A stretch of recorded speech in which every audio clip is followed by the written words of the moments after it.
Lieutenant colonel Sodhi साहब, आपकी बातचीत से एक चीज निकल के आ रही है।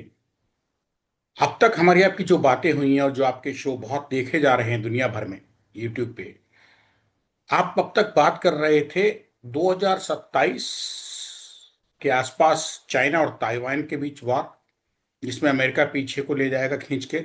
भारत को ताइवान के साथ मजबूरी में उतरना पड़ता है। अगर भारत ताइवान के साथ खड़ा होता है तो मुश्किल में है, और नहीं खड़ा होता है तो भी मुश्किल में है।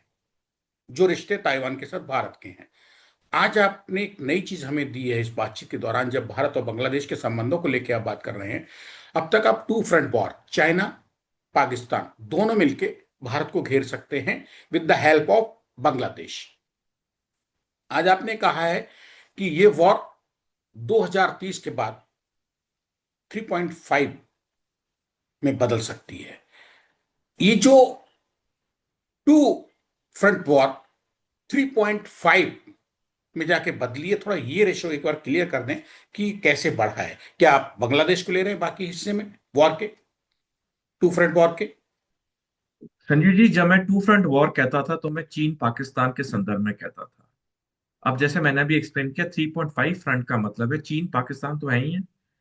तीसरा जो फ्रंट आ गया वो आ गया बांग्लादेश। बांग्लादेश चाहे सैनिक तौर पे भारत के अगेंस्ट जाए ना जाए, लेकिन हमें उसकी तैयारी तो करनी पड़ेगी। पिछले साल 5 अगस्त तक हम कभी बांग्लादेश और भूटान के अगेंस्ट कोई तैयारी की बात करते ही नहीं थे, क्योंकि हमें पता था ये हमारे बहुत अच्छे दोस्त देश हैं। लेकिन बांग्लादेश तो हमारे अगेंस्ट हो चुका है, इसके तो कई एग्जाम्पल्स हैं। जी। जो 3.5 फ्रंट या आधा फ्रंट है, वो है हमारे कुछ अंदर के लोग जो कि वक्त आने में दुश्मनों का साथ देंगे। और इसके मैं दो क्लियर एग्जाम्पल आपको देता हूँ। 1938-39 में जब हिटलर एक के बाद एक देशों पे कब्जा कर रहा था, तो ब्रिटेन के प्रधानमंत्री विंस्टन चर्चिल ने रूजवेल्ट, जो कि अमेरिका के राष्ट्रपति थे, को खत लिखा कि अमेरिका को युद्ध में उतरना चाहिए दुनिया को बचाने के लिए। लेकिन रूजवेल्ट युद्ध में उतरने को तैयार क्यों नहीं थे? क्योंकि हिटलर के लोगों ने अमेरिका में बड़े बड़े पेपरों पे फ्रंट पेज इश्तेहार निकालते रहते थे हर दूसरे तीसरे दिन, जिसमें लिखा होता था अमेरिका को युद्ध में नहीं जाना चाहिए, अमेरिका की हर एक जान इंपॉर्टेंट है। तो ऐसा एक पब्लिक प्रेशर बना दिया था हिटलर के लोगों ने अमेरिका में, कि अमेरिका का राष्ट्रपति विश्व युद्ध में जाने को तैयार नहीं थे।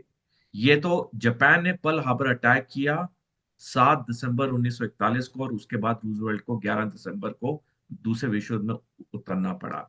आप देखिए कैसे उस हाफ फ्रंट ने पूरी तरह से 2 साल तक अमेरिका को विश्व युद्ध से दूर रखा। दूसरी चीज, जब 1940 में हिटलर ने ब्रिटेन पे ऑपरेशन सी लायन लॉन्च किया, जिसमें जर्मनी की सेनाओं ने ब्रिटेन जाना था, उससे पहले जनवरी 1940 से डॉक्टर फ्रांस सिक्स नाम का एक आदमी था लंदन में, जिसको पैसा हिटलर से मिलता था। उसने खुफिया तौर पे 6 यूनिट्स तैयार की, अलग अलग जगह में, ब्रिस्टल में, ब्रिमिंगहैम में, लंदन में।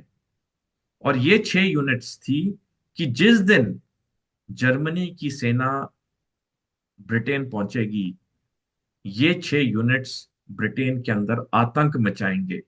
उनके पास एक लिस्ट थी 2300 लोगों की नाम की, जिसमें विंस्टन चर्चिल का नाम भी था, कि इनको मारना है। ये तो किस्मत की बात है कि जर्मनी का अटैक ब्रिटेन पे सफल नहीं हुआ और ये 6 यूनिट्स एक्टिवेट नहीं हुई। और ये कब इसका खुलासा हुआ?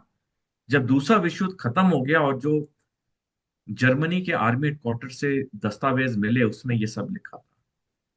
तो हम इसका एक अनुमान लगा सकते हैं कि ये जो हाफ फ्रंट है आज भारत के अंदर, ये हमें कुछ नहीं पता हमारा कौन सा पड़ोसी, हमारा कौन सा यार मित्र उस हाफ फ्रंट में शामिल है। ये तो वक्त आने पे पता चलेगा, जिसका उदाहरण मैंने दूसरे विश्व युद्ध का दिया। तो जो मैं 3.5 फ्रंट की बात कर रहा हूं, वो है चीन, पाकिस्तान, बांग्लादेश बेशक सैनिक तौर पे हिस्सा ले ना ले, लेकिन हमें तैयारी करनी होगी। और आधा फ्रंट है हमारे अंदर के कुछ लोग, जो इस वक्त बिल्कुल चुप है, लेकिन वक्त आने पे वो अपने असली रंग दिखाएंगे।